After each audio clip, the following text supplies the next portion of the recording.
Hello, my sweet summer children. I'm back with some juice to get you through the long night. In my last video, I went in depth and speculated the size of the Northern Army that will be led by House Stark. If you missed that video, I'll link it at the top and in the description box. Also, if you're new to my channel, please join the Sweet Summer family by clicking on that subscribe button. So anyway, today we are diving into Essos across the Narrow Sea to see what forces Daenerys Targaryen has mustered up to bring with her to Dragonstone. In Season 6, Winds of Winter, we see Daenerys make key alliances on top of what she already holds. And what we thought was never going to happen has happened. Daenerys has finally left Meereen and is headed for Westeros. She is headed for her ancestral seat at Dragonstone. However, Dragonstone was taken from House Baratheon in an assault led by Loras Tyrell. So in the show, I don't know how that will play out. Maybe she arrives to an empty Dragonstone, or maybe she has to fight the Lannisters for it. I don't know what's going on there, but most definitely the North will need her forces to defeat the Night King, and she may actually have as many living soldiers as the Night King has dead. Without a doubt, Jon needs her forces. So without any further ado, let's talk about what those forces are. When Daenerys Targaryen marries Khal Drogo and becomes Khaleesi, Khal Drogo's Khalasar has mixed number reviews. Viserys says there's 40,000, Jorah says there's 40,000, but Robert says there's 100,000. It's Khal Drogo. It said he has 100,000 men in his hold. If Viserys was the only person saying 40,000, then I would believe Robert. But being as Jorah has a keen military mind, I'll say yes, 40,000. So Khal Drogo has 40,000 Dothraki warriors in his Khalasar. After Khal Drogo's death, however, his Khalasar splits up. When Daenerys wakes from the birthing bed, there are only less than 100 Dothraki. Khal Pono and Khal Jaqo both claim themselves Khal. Khal Jaqo took 20,000 men. Rakaro says Khal Pono has 10,000 men. The other 10,000 dispersed into many different Khalasars. In Dance with Dragons, Illyrio tells Haldon that Khal Pono has 30,000 in his Khalasar. But there are two other Khals roaming through, but the numbers aren't giving. So between Khal Pono and Khal Jaqo, there are at least 50,000, but probably more. In this scene, everyone sitting seems to be a Khal. The people standing are their blood riders. So there are 7 Khals. One is Khal Pono, and we last know him to have 30,000 men, but now probably more. This is Khal Jaqo, and we last know him to have 20,000, but it's probably more. This is Khal Moro, and he seems to be the boss up in here, so he must have the most men. So in order for him to be that, I'm giving him more men than everyone else at 40,000. And the rest, let's say at least each of these other Khals have to have 10,000 men, probably even more, which would equal 130,000 Dothraki screamers. The Dothraki are very similar to the real-world Mongolian warriors. Mongolian warriors are just savages. Every Mongolian warrior was skilled in bow and arrow and could contort their bodies into awkward positions while keeping their warhorse sure in foot. And those arrows were fired with deadly accuracy. I imagine some dragon glass arrowheads on the front of these arrows. When Daenerys arrives in Astapor, she meets with the slaver Krasunus. He was so disrespectful, and we all know how that ended. It ended in fire and blood. Dracarys. When she left Astapor, she left with 8,000 fully trained Unsullied and 5,000 Unsullied that were still in training. The Unsullied are like the real-world Spartans. The Unsullied are masters of the shield, short sword, and spear.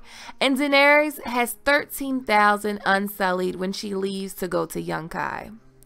When she gets to Yunkai, her forces swell even more when Daario executes his comrades. she gains the second sons. But in the books, it's a bit different because we have storm crows and second sons. But let's just stick to the show for this one so we don't cause confusion.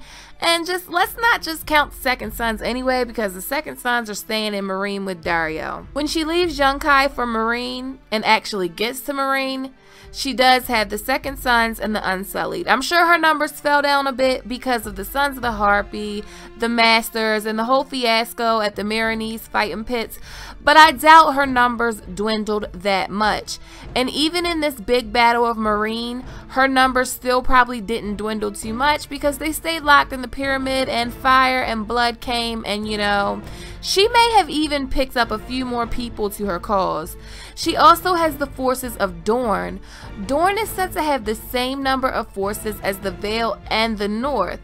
Quentin Martell says the Dornish army has 50,000 Dornish warriors, but Quentin could just be lying to make Dorne's army look stronger than what it actually is. Dorne sent around 10,000 to the Trident with Rhaegar, so I don't know why they would hold back 40,000 men or even 20,000 men.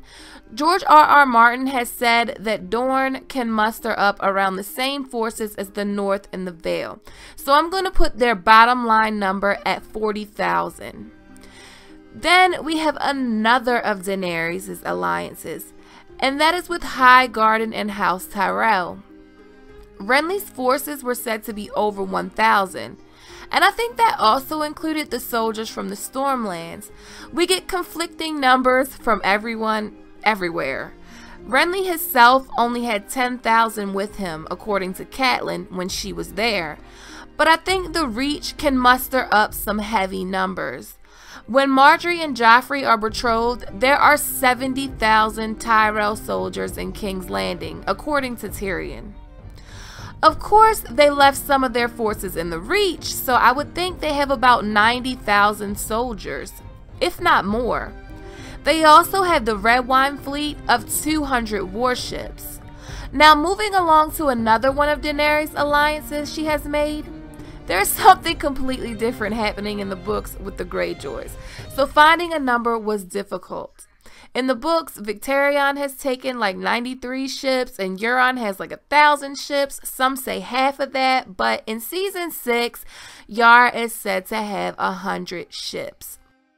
You've brought us 100 ships from the Iron Fleet, with men to sail them.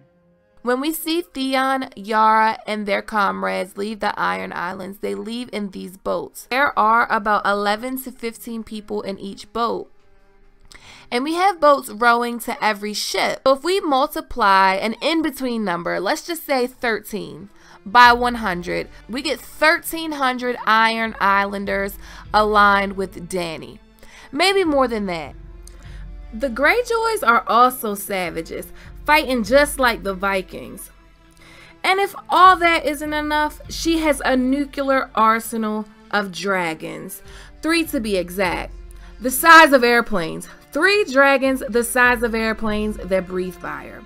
So when we total the Mongolian warrior-like Dothraki, the Spartan-like Unsullied, the Viking-like Greyjoys, the Reach, and Dorne, we get this number. This is a good number, but the thing is, this is a lot of mouths to feed, and winter is coming. Also, you have to think that the Unsullied and the Dothraki might not fare well in this cold, frigid climate. Also, their armor isn't the best. Their armor is basically boiled leather. The Dothraki can move the way they move because they wear light armor. So, yeah, what do you guys think? How long does it take Daenerys to destroy Cersei? And if we take the Northern Army and combine it with this army, do they have a chance of beating the Walkers? I actually think Daenerys' army may be bigger than the Night King's, especially with Jon's. Let me know what you guys think about the numbers. As always, thanks for watching. Like this video if you like it. You can connect with me on these social medias. Please click that subscribe button and hit that notification bell so you can become a sweet summer child. Alright guys, have a good day. Okay, my sweet summer children.